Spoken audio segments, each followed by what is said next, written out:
जब मैं अपनी फाइनेंशियल जर्नी शुरू किया था तो सबसे पहली बात जो मुझे समझ आई वो ये थी कि पैसा बनाना एक मैराथन है, स्प्रिंट नहीं है।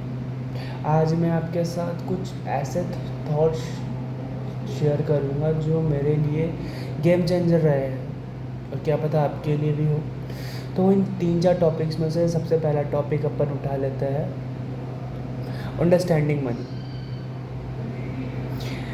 सबसे पहले पैसे को समझना ज़रूरी है। पैसा कोई जादू नहीं और ना ही ये कोई दुश्मन है। ये एक टूल है जो आपको डायरेक्शन पे डिपेंड करता है। अगर आप डिसिप्लिन से यूज़ करें तो ये आपको फ्रीडम भी दे सकता है, और अगर आप इम्पल्सिव बनेंगे तो ये आपको प्रॉब्लम भी दे सकता है। मैं हमेशा कहता हूँ अपनी इनकम को 2 हिस्सों में बांट लो। एक पार्ट खर्च करने के लिए और दूसरा पार्ट इन्वेस्ट करने के लिए।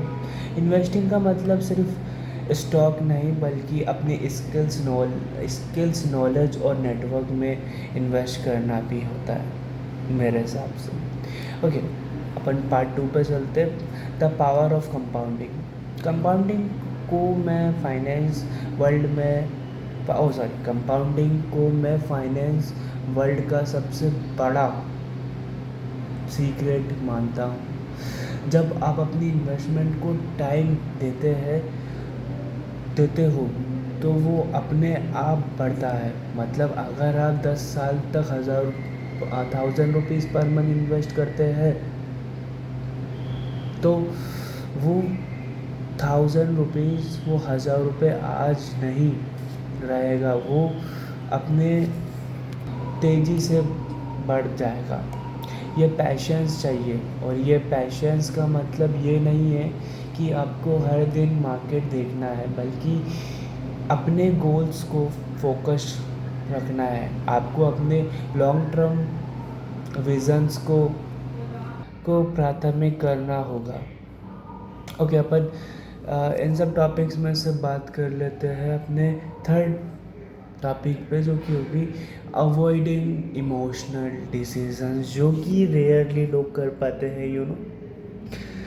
वरना में मेरा फेस अभी देख रहा हूँ, और मैं इसीलिए क्योंकि अभी तक मेरा फेस मास्क रेडी नहीं हुआ है, तो मैं आप सबके सामने इसे ही के अंदर आ रहा हूँ।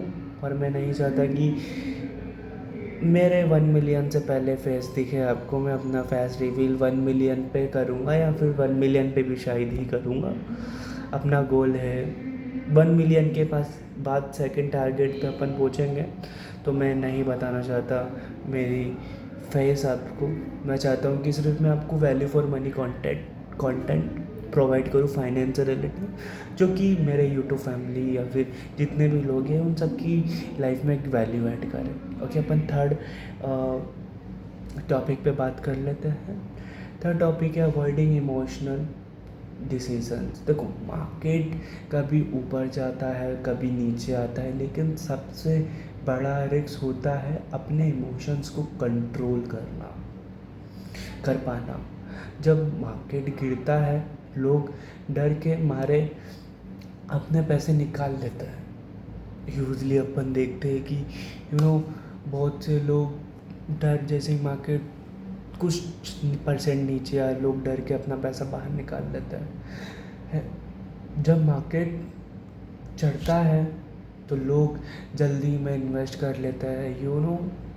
इनको पता नहीं कौन से लेवल का फोमो होता है, और ये पैशंस नहीं रहता है इनको, और ये इमोशंस कंट्रोल नहीं कर पाते, अपने इमोशंस पे डिसीजंस लेते हैं ये लोग। तो उस इमोशंस के चक्कर में ये लोग अपना जल्द से जल्द पैसा वापस डाल देते हैं इन द मार्केट। ओके, तो इन्वेस्ट करते रहे। मैं सजेस्ट करता हूँ कि अपने डिसीजंस को डेटा और लॉजिक से गाइड करो, इमोशन से नहीं। और जब आप डिसिप्लिन रहे तो आपका माइंडसेट भी स्ट्रांग बनता है। अब आ जाते हैं अपने फोर्थ टॉपिक पे, financial freedom is a mindset. Okay, stay